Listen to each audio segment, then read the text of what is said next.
Welcome back to Ren's Review. My name is Ren and I review restaurants, resorts, rentals, and more for your travels and recreations. Today, I am back at the lodge playing 5-10 No Limit Texas Hold'em with a $25 PLO bomb pot every orbit. I buy in for $6,500 and let's get straight into the action. The first hand I'm involved in starts with Jeremy raising with Ace-King offsuit.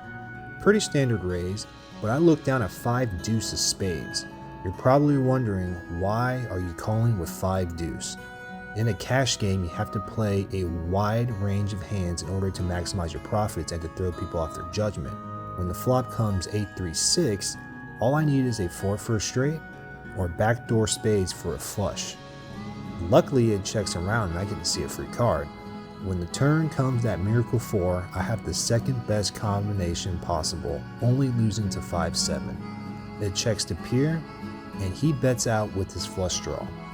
I raise to 800 because of my straight, and I don't want a flush draw to hit on the river. As you can see, Pier has 9 outs and a 27% chance of winning. Would you chase a club if you were Pier? In these situations, you have to know the math and you have to consider if your opponent is bluffing or already have the best possible combination. Would you gamble if you knew you only had around a 27% chance of winning? Let's say you call and the river came a blank. What would you do then? You just wasted 800 on a draw that never made it and you know your opponent is going to bet out. The only other option at that point is to bluff. But you would waste even more money because your opponent is most likely going to call whatever you bet. And I'm lucky we didn't have to go see that river. Strap in your seatbelts, ladies and gentlemen. This is one of the craziest hands I've ever been involved in. I look down and I see pocket jacks. I call because pocket jacks are one of the worst hands to have. Just ask any poker player. As you can see, King Kai wakes up with pocket queens and 3 bets. This is what I mean. Anyone holding an ace, king, or queen can come along and will best your pocket jacks with just that one card, if the flop is right. We then get the fish picking up pocket 8s and thinking about it because he only has around 3,000 left and ultimately decides to go all in. I'm very confused at this point, and to make things worse, DQ has pocket kings and calls. Here's an important lesson for y'all. If you raised and then get re-raised and someone calls that re-raise, you know your hand is not good anymore. As you can see in my facial expression, I am shocked. If I call and lose, that's it. I have no more money to play with and I'm out. You can see I'm saying what? And look up to the sky and say, oh my God. This isn't an easy fold for me because I'm not trying to gamble 6.7k on the 4th best starting hand. When you play enough poker, sometimes you get the feeling that you're not good and you should always go with these feelings. Now we move back to King Kai and he has other plans. He goes well into the tank and contemplates his options. I would be careful given the situation because you have the 3rd best starting hand in the game, but anyone with an ace or a king could outflop you. This is a high limit, deep stack poker game. People think and react differently when thousands of dollars are being played with and gambled. What would you do if you were King Kai? Are you really willing to gamble all that money just to potentially lose? Even if you have pocket aces, you are statistically winning 80% of the time. The 20% is still out there for you to lose, and it happens all the time. I would personally just call, but this is Texas. This place has the most poker action in the country, and we have King Kai going all in. All of the cards get flipped over, and I am very happy to see pocket queens and pocket kings. My read was 100% right. I knew as soon as everyone raised and re-raised that I was no good. You can't force yourself to have good luck in poker. Luck comes to you. When you spend countless hours winning in poker, you know that you will eventually lose. It is impossible to win every poker session. Everyone wins and everyone loses in this game. You just have to find out how to maximize your wins and how to minimize your losses. This is an instance where I only lost $100 versus losing 6.8k. Most people said they would have called, but most people haven't been in a situation like this. There are better spots to go all in, and this wasn't the spot for me. So 3 ways to a flop with over 22,000 in the middle, and we see King 10-4 with 2 clubs. I would have had 0% chance of winning, so I made a right fold. When the turn comes a 5 of club, King Kai has the only club with his queens. He needs another club for a flush, but the wrong club comes on the river. If I would have called with jacks prior to this, then I wouldn't be around with this hand. We see the fish raising with ace king of clubs. Next, you see mixing it up, stacking chips and calling in the dark. I look down at ace queen of diamonds, so I just call and so decide with queen jack offsuit. And believe me when I say, this is what dreams are made of. The flop comes jack 10-4 all diamonds. I flop the best possible hand, so I want to maximize my win. I bet 200 and I get great news. Sai raises. This is every poker player's dream, is to be in this spot.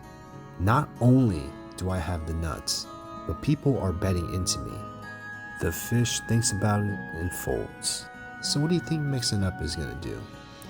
This is Texas poker after all, so he's going to raise to 3.5k, and I finally get to say I'm all in. With the pot being at 14.5k, this is the most I've won in my poker career. From losing the most I've ever lost in my last video to winning the most I've ever won now, this goes to show you that dreams do come true, and keep playing your game no matter what happens. Next, we jump into a $25 PLO bomb pot where everyone gets dealt 4 cards and we go straight to a flop. In PLO, or Pot Limit Omaha, you can only use 2 cards out of the 4 that you were dealt and only 3 cards on the board to make the best possible 5-card combination. Pierre bets out 25 because he has trip aces and that would be the best possible hand so far, but the flush draw is out there. And I have a 9 high flush draw, but it was only 25 to continue. So let's see a turn, which comes out a 4 of spades.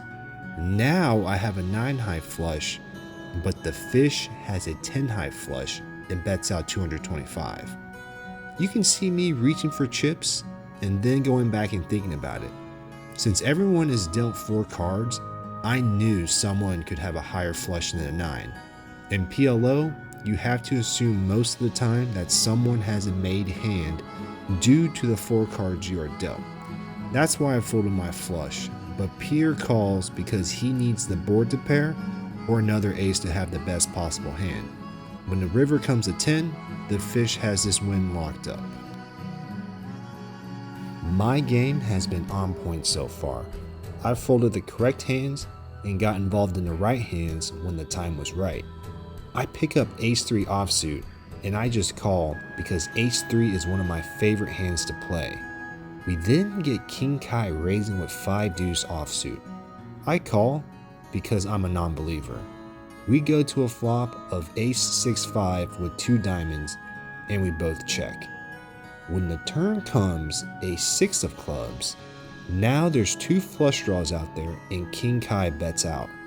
I snap call because I still don't believe King Kai has anything, hoping that he bets on the river, which comes the 10 of hearts. I check, but unfortunately he checks, so I take it down.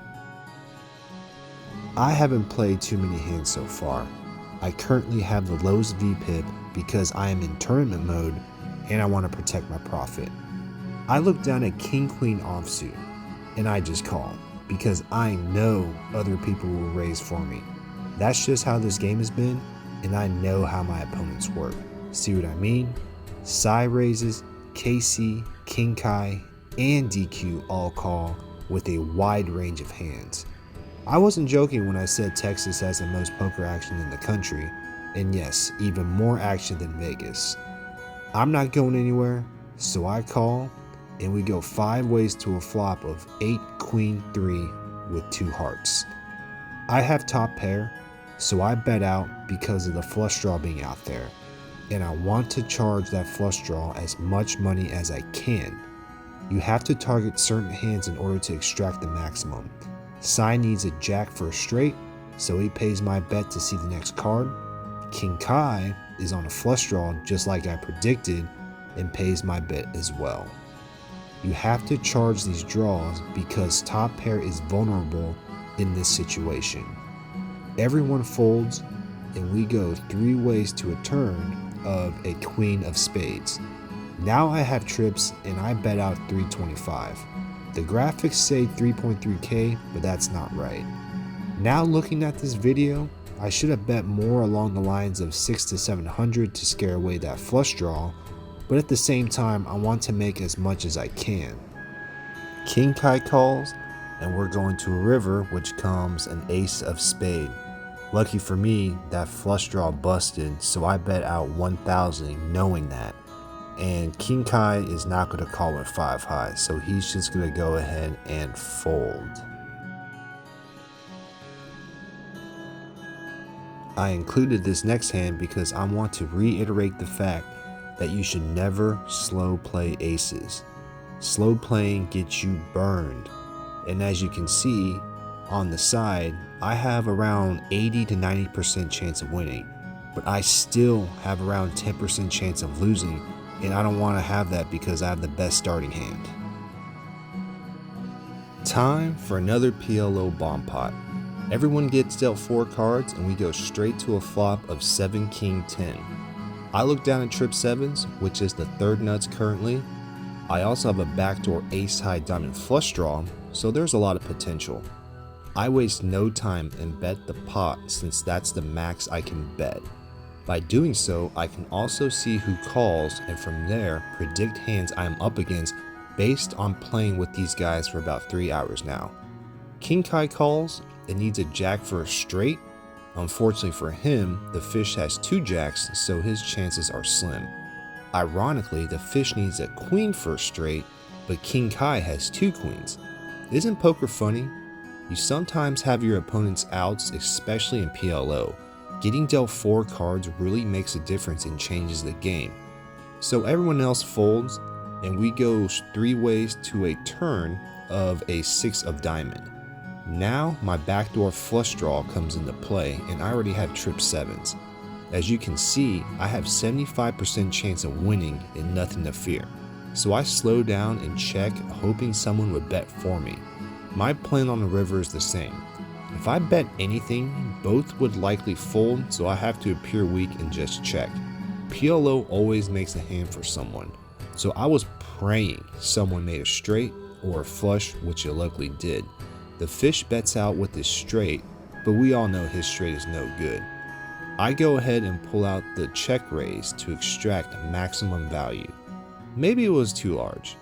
If I would have doubled his bet, maybe he would have called. Betting in pot seemed too strong because it indicates that I have a flush or nothing. And since I've been running well this whole session, all the players get the idea that I'm not bluffing. So I'm a nice guy and decide to go and show the fish that he made the correct fold. Let's play this game again. We go straight to a flop of queen 3 deuce, all hearts. Doesn't this seem like deja vu? I just won with an ace 7 high flush, and now I flop an ace 7 high flush. When you're running hot, keep riding the roller coaster because eventually the roller coaster stops. I bet out the pot to see if anyone else has anything. We see that 2 other people have flop flushes, but not the nuts. It folds around and everyone gets the idea that I flopped the goods. I don't like slow playing the nuts because anyone could have trips and later pair the board to beat out my flush. We see some disciplined folds from 2 lower flushes, but DQ decides to call with his top 2 pair potentially boating up on the river or turn like I was saying. When the turn comes, the 10 of diamonds, I bet the pot again because I don't want that boat draw to get there, but DQ unfortunately folds, showing me that he had 2 pair, and I go ahead and show them that I flopped the goods. Tonight has been a night to remember. For all the correct folds, and all the correct calls I've made to profit the most I've ever profited in my poker career. This is just the start, and I'm not going to stop until I reach the top. The last hand I'm going to go over starts with DQ calling with ace-6 offsuit. I look down at queen-jack offsuit and just call. Joe calls with 9-6 offsuit, and now we get a raise from Casey to 250. That raise is a little too large and a little too suspicious in my book. DQ decides on a call, and I'm not going anywhere due to my suspicions. Joe folds, and we go 3 ways to a flop of 4-deuce-10 with 2 diamonds. I decide on a check because I don't have a diamond or anything, and Casey with the only diamond checks as well. DQ also checks, so we're going 3 ways to a turn of a jack of diamond. Now I have top pair with a decent kicker, so I go ahead and decide to bet to see where I'm at. Casey with his pair of 5s and a diamond draw goes ahead and calls, but DQ folds. So now we're going heads up to a river of an 8 of club. I just go ahead and slow down and check just to see, and Casey checks as well, and I win with my pair of jacks. For tonight's stats, I was at the bottom of the VPIP list because I entered tournament mode due to my large win. I didn't pre-flop raise as much because I wanted to protect my profit and not play any unnecessary hands that I had a choice in. I was not very aggressive because why would you when you've won so much? Went to Showdown was around average due to me not playing too much, but the cumulative winnings is the most I've ever seen. I was blessed by the poker gods and luck found me. For the 3 streams that I've played in so far, these are my average stats. Thank you for tuning in, and I hope to see you in the next review.